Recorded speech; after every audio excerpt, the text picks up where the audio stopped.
What are things you can do now? Well, you can actually start developing areas of academic interest and sort of professional interest. A lot of people here go to the economics and business school. I assume that in some degree, are you interested in business or in economics? Yeah, some people probably are.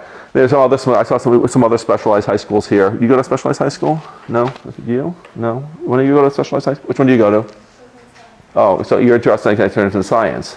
And you were interested in a career in sciences? Okay, so obviously there are schools with lots of different interests and specializations. Not every school has really strong in every certain things. At Wharton, for instance, we're very strong in business. But the University of Pennsylvania, we're also very strong in math and sciences. Places where we might not have been as strong are probably in the liberal arts. So maybe the English department was not as strong as the business department. So not every school is good at every single thing. Okay, so when you start thinking about things and what you want to do, okay, and what your areas of academic interest are, start thinking about there. There are lots of different schools. Not every school has every single major.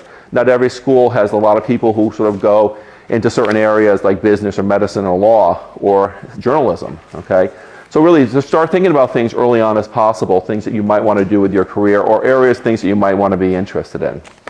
The next thing you want to do is to sort of match your credentials with sort of where the school is, okay? That means if a school is extremely competitive and you may not be the strongest student right now, or you may have had a bad year, or if the average GPA for a student coming in is like a 96 or 97, and you have a GPA of around a 3.2 or sort of like an 87, okay? There's a gap there, okay? And it's sort of, are you really sort of shooting for the right level of school?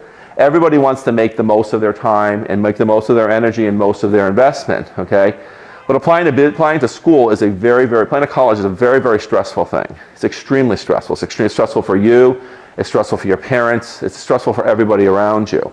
So you want to make sure that you're really shooting realistically. So it doesn't mean not to sort of if you have a dream school to give up on it.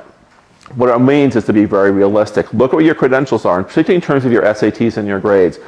Those are the two most important factors when we assess a candidacy file, okay? Look at those versus the average applicant pool, okay? And I really want to emphasize is sort of look at the acceptance rates. They're really, really critical, okay?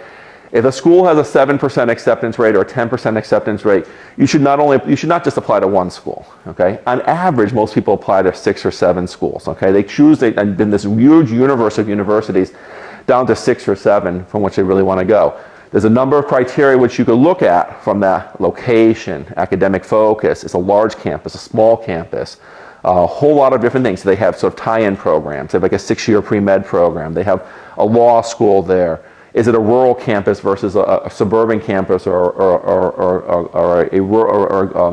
an urban campus? There are lots of different things. A lot of different things are very different to a lot of different people. So you really have to sort of make those criteria.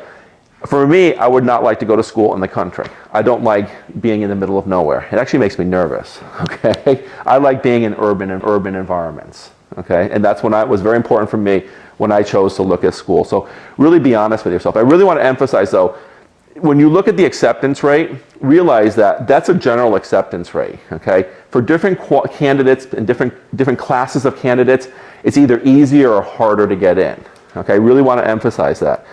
That's a general acceptance rate. That's mean for all the candidates who are applying. So if you're applying to a school in New York that's competitive and you're from New York, there'll probably be more candidates from New York applying to that school.